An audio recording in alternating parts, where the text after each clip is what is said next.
There's not much to do when all I can is thinking about you.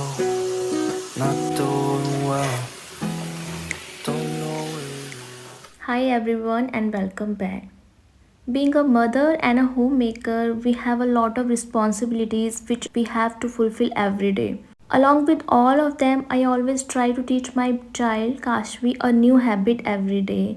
I am sure हर माँ सोचती है कि उनका बच्चा ना कुछ अच्छा सीखे और यही राइट टाइम होता है, एक राइट एज होती है। इस एज में बच्चे ना बहुत कुछ सीख सकते हैं और वो इंटरेस्टेड भी होते हैं कुछ ना कुछ नया सीखने में। तो मैं हमेशा कोशिश करती हूँ कि उसको कुछ ना कुछ ऐसी एक हैबिट इनकॉर्पोरेट कराऊँ जो उसके लिए बहुत अच्छी हो। तो अब काशवी डे केयर जाने के लिए रेडी हो रही है। 7 अराउंड वो उठ गई थी और हम 8:30 निकल जाते हैं। तो बस मैं उसको यहाँ रेडी कर रही हूँ। काशवी अभी ब्रश कर रही है एंड मैं उसके हेयर ब्रश कर रही हूँ। और ये टीथ ब्रशिंग की हैबिट ना मैंने उसको बहुत अर्ली एज में ही स्टार्ट कर दी थी। 2 साल से कुछ टाइम पहले ही स्टार्ट कर दी थी, क्योंकि समहाउ मैंने देखा है कि अगर हम बच्चों को थोड़ा सा लेट ब्रशिंग की हैबिट डालते हैं ना तो उनको ब्रश करना कभी कभी मैंने देखा है बच्चों को अच्छा नहीं लगता है। तो इसलिए मैंने इसके अंदर ये हैबिट पहले ही डाल दी थी और अब वो अपनी ब्रश करने की हैबिट को बहुत ज़्यादा इंजॉय करती है।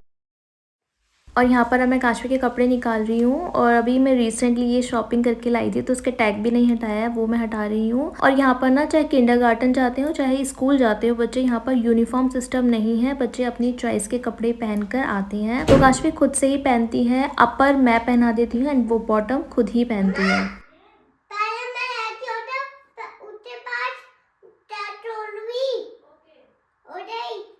और यहाँ पर वो मुझे बोल रही थी कि ना मैंने आपको बाथरूम में बंद कर दिया है, जब मैं रेडी हो जाऊंगी देन मैं आपको खोलूंगी। If you don't know then let me tell you, Finnish education is the world best education. और उनका एम ना बुकिश नॉलेज नहीं देना होता बच्चों को। देयर एम इज़ टू कि बच्चों को हम कैसे इंडिपेंडेंट बनाए कि वो खुद के काम खुद कर पाएँ। जैसे कि काशवी ने ही 2.5 साल में स्कूल यानी किंडरगार्टन जाना स्टार्ट कर दिया था और तब से ही उसको खुद के काम खुद से करने की हैबिट सिखाई जा रही है। कुछ चीज़ें मैंने भी उसके अंदर शुरू से ही डाली थी और कुछ चीज़ें अब वो यहाँ जाके सीख रही है, जैसे खुद कपड़े पहनना, खुद का खाना खाना, अपनी चीज़ों को रखना। ये सब उसने स्कूल में जाके बहुत अच्छे से सीखा। और कुछ चीज़ें हमने भी उसके अंदर डाली थी, जैसे कि अपना जो भी वो मैस क्रिएट करती है, अपने टॉयज इधर उधर फैला देती है, तो हम उसको सिखाते हैं कि अपनी चीज़ें बेटा खुद से रखनी चाहिए। एंड क्योंकि उसने वो चीज़ें स्कूल में भी अपने किंडरगार्टन में भी देखी है, इसलिए इसने उन चीज़ों को ना बहुत जल्दी अडॉप्ट कर लिया और बहुत अच्छे से ना उन चीज़ों को वो फॉलो भी कर रही है। और यहाँ मैं आपको दिखा रही थी कि मैं उसे सेवा मैट का सनस्क्रीन लगाती हूँ। सिंस यहाँ पर समर स्टार्ट हो गई है और बच्चे बाहर जाते हैं, उनको अच्छा खासा एक्सपोजर मिलता है, स्कूल में भी वो पार्क वगैरह में जाते हैं डेली खेलने के लिए, इसलिए सनस्क्रीन मस्ट है। और हाँ, जो मैंने उसको ना पहले ड्रेस पहनाई थी तो उसको वो पसंद नहीं आई और फिर उसके बाद उसने दूसरी ड्रेस वियर की। तो यहाँ पर अब हम अच्छे से रेडी हो चुके हैं। उसने स्नो सूट भी अपना पहन लिया है, बूट वगैरह पहन लिए, क्योंकि अभी यहाँ पर ठंडी हवा बहुत ज़्यादा चल रही है, इसलिए अभी स्कूल से है कि उन्हें स्नो सूट पहननी ही है। जब वहाँ से गाइडलाइन आ जाएगी मुझे कि अब उनको स्नो सूट नहीं पहनना है, समर सूट पहनना है, देन उसके बाद हम वो पहनेंगे। तो अभी हम जा रहे हैं डे केयर के लिए। और क्योंकि मैं 15 मिनट का मार्जिन लेके चलती हूँ, क्योंकि अभी उसको ना बाहर प्लेग्राउंड में भी खेलना होता है। तो मेरी जो बस है वो 9 बजे की आएगी, तो इसलिए मैं ना 9:15 यानी 8:45 पे हम प्लेग्राउंड में आ जाते हैं और 15 मिनट खेलते हैं। उसके बाद हमारी बस आ ही जाती है 9 बजे, तो हम उसके बाद निकल जाएंगे। और अभी फ़िलहाल यहाँ पर वो अच्छे से खेलेगी, सैंड में भी खेलेगी। और यहाँ पर ना बच्चे कैसे भी खेलना चाहे खेल सकते हैं, पानी में खेलना हो और कुछ भी करना हो तो हम बिल्कुल नहीं रोक सकते। और यहाँ पर अभी बारिश भी आई थी 1-2 दिन पहले, तो थोड़ा सा पानी जो है ना वो जमा हुआ है, क्योंकि स्नो भी हो गई थी तो वो मेल्ट हो गई है।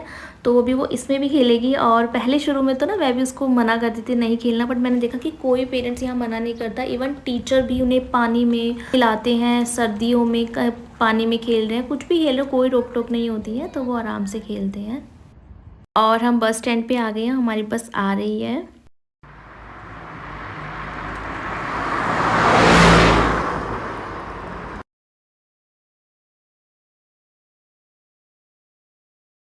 तो आज मैं आप लोगों के साथ शेयर कर रही हूँ कि कैसे मैंने अपनी बेटी को पॉटी ट्रेन किया एट द एज ऑफ 2। और अब वो 3 साल की है और उसे कंप्लीट 1 ईयर हो चुका है कि वो पॉटी ट्रेन है। तो मैंने सोचा चलो आप लोगों के साथ भी शेयर कर लेती हूँ कि क्या क्या टिप्स मैंने फॉलो किए थे कि उसको कंप्लीट मैंने ना पॉटी ट्रेन बेबी बनाया है। और 1 साल भी मुझे कंप्लीट हो गया। और वो सिर्फ अभी पॉटी ट्रेंड बेबी नहीं है, वो एक टोटली डाइपर फ्री बेबी है। और डाइपर फ्री हुए भी उसको आराम से 7 to 8 मंथ्स हो चुका है। तो ये राइट टाइम था, मैंने सोचा चलो आप लोगों के साथ भी शेयर करती हूँ, क्योंकि मेरी जैसी बहुत सारी मॉम्स ऐसी हैं जो सोचती हैं कि वो अपने बच्चे को पॉटी ट्रेन कर लूँ या फिर उन्हें डाइपर फ्री बनाऊँ, लेकिन समझ नहीं आता कि कैसे करें। तो अपने बच्चे को ना पॉटी ट्रेन करने के लिए हमें सिर्फ 3 रूल्स को फॉलो करना होता है। फर्स्ट है कंसिस्टेंसी, सेकंड है आपका पेशेंस और थर्ड प्रैक्टिस। तो जैसे मैंने किया कि इस तरीके की ये पॉटी सीट है, इसको मैं यूज़ करती थी जब मैंने उसको पॉटी ट्रेन किया, और मुझे सिर्फ 5 डेज लगे थे। मैंने उसको कंप्लीट ना प्रैक्टिस करा दी थी इस चीज़ की। और ये राइट टाइम होता है, कम से कम आप 2 साल का अगर आपका बच्चा हो जाता है तो आपको ट्राई करना चाहिए, ज़रूर प्रैक्टिस करनी चाहिए। तो मैं इस तरीके की ना पॉटी सीट ले आई थी।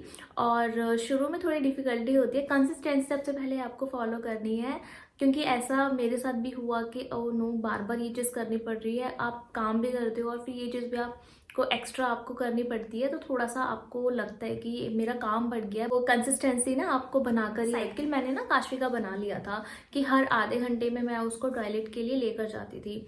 तो मैं उसे पूछती थी आपको पी आया है, और वो हाँ करती थी तो, ना करती थी तो मैं अपना साइकिल कंप्लीट करती थी उसका। तो मैं उसमें पॉटी सीट यूज़ करती थी और मैं उसमें ही उसको कराती थी 1 बार 2 बार। जब उसको समझ आ गया ना कि अच्छा डेली जो है मम्मा मुझे यही यूज़ कराती है, देन 5 डेज़ के अंदर ना उसको ये कंप्लीट समझ में आ गया था कि मुझे ये पॉटी सीट यूज़ करनी है।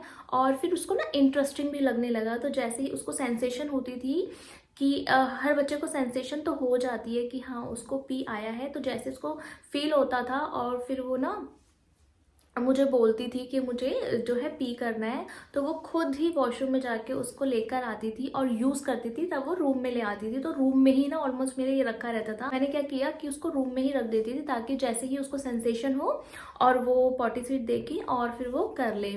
तो उसने ऐसा करना भी स्टार्ट कर दिया। और पेशेंस आपको लेकिन रखना पड़ेगा, क्योंकि पी एक्सीडेंट्स भी बच्चों के साथ होते हैं, जैसे कि मेरे साथ होता था। जैसे ही काशी को कई बार सेंसेशन तो हुई कि मुझे पी आया है, बट जैसे ही वो करने जाती थी तो कभी कभी इन केस ऐसा एक्सीडेंट हो जाता है कि बच्चा करने लग रहा है और करते करते ना उसने अपने पैंट में कर दिया। तो इट्स नॉर्मल, बच्चे वैसे भी जब इधर उधर करते हैं, जब वो पॉटी ट्रेन नहीं होते हैं, देन तब भी वो कर लेते हैं। तो लेकिन बच्चा एटलीस्ट यूज़ तो कर रहा है, बेशक उसने पहले कर दिया।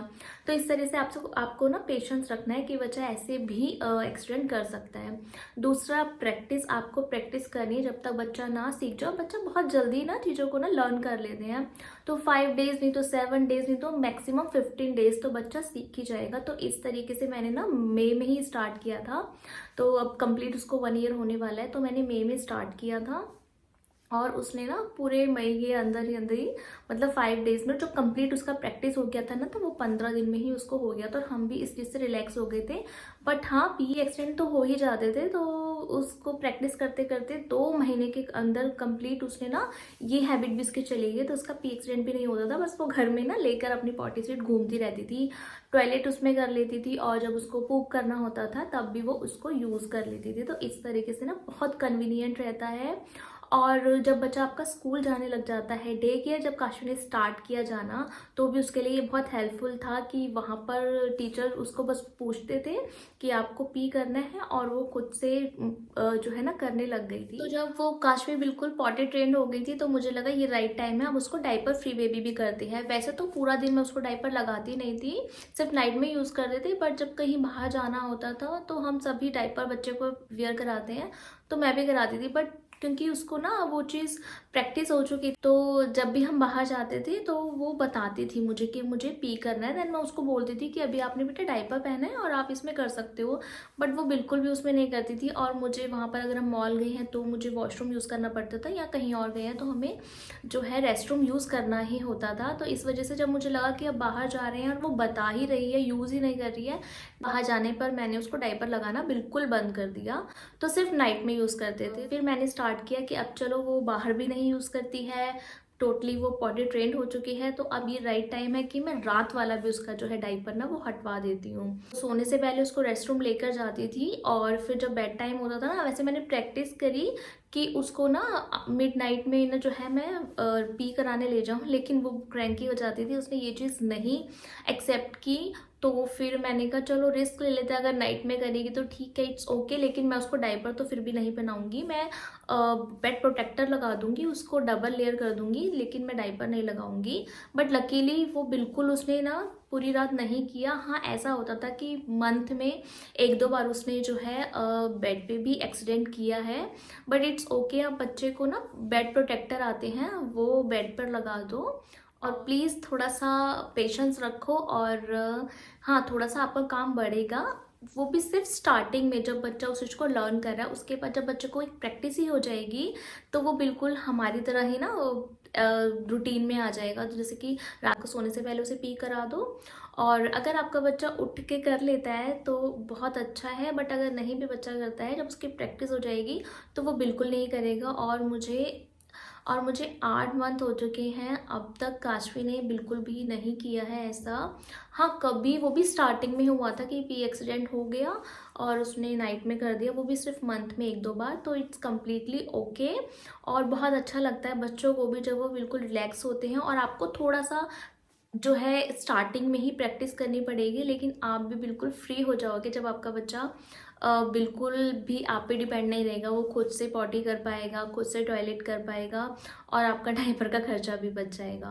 इवन मैंने जब इंडिया ट्रैवल किया था अक्टूबर में लास्ट ईयर, तब भी मैंने उसको डायपर वियर नहीं कराया था। 15 आवर्स की मेरी फ़्लाइट थी और उसने बिल्कुल भी परेशान नहीं किया। उसने जब भी उसको पी आया उसने मुझे बताया कि मुझे जो है पी करना है, और मैं उसको रेस्ट रूम लेके गई। तो इस तरीके से ना मेरी जो जर्नी रही है वो बहुत अच्छी रही है। हाँ, लेकिन आपका जब फर्स्ट बेबी होता है तो थोड़ा सा आपको प्रैक्टिस ज़्यादा करनी पड़ती है। हो सकता है आपका बच्चा जल्दी सीख जाए, हो सकता है थोड़ा सा टाइम ले, लेकिन जब आपका सेकंड बेबी होता है ना तो वो बहुत ही ईजिली ना सीख जाता है। तो बस यही आपको बताना था कि किस तरीके से मैंने किया और आप भी कर सकते हैं। तो यही मेरी आज की वीडियो थी। अगर वीडियो आपको हेल्पफुल लगती है तो वीडियो को लाइक करना, चैनल को कंसिडर करना, सब्सक्राइब करना। तो मैं मिलती हूँ आपसे नेक्स्ट वीडियो में, तब तक के लिए बाय।